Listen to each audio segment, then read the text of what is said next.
आवल जा भैया। बहुत पहले ये गाना के हम आप लोग के बीच में छोड़ले रहने, बहुत दुलार प्यार मिलल। वही गाना के हम फिर ही नया अंदाज में छोड़त तानी। हमके आशा ना विश्वास बा कि बहुत दुलार प्यार मिली। आवल जा कैसे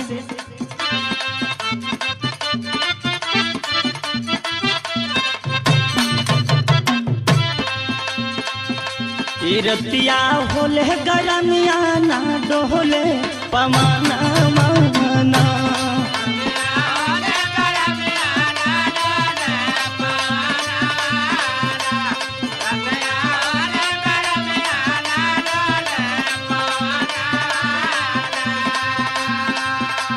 रतिया होले गरमिया ना डोले पमाना माना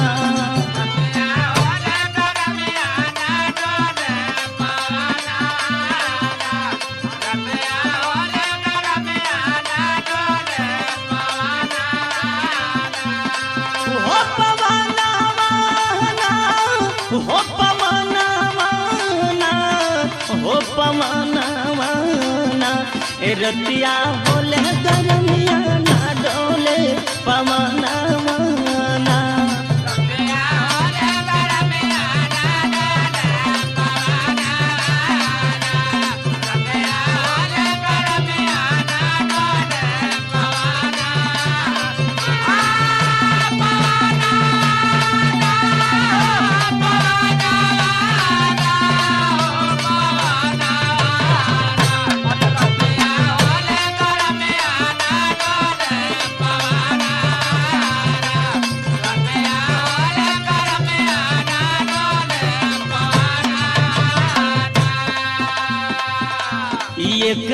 गरमी के मारे सैया सूतले दुआरे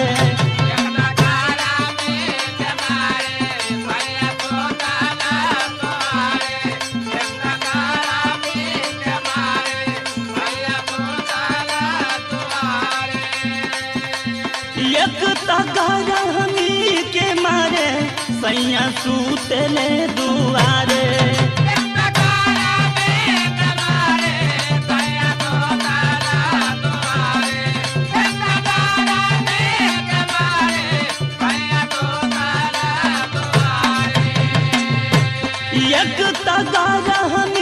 के मारे सैया सूतले दुआरे अब तह सास ननदिया मारेली मेहाना माना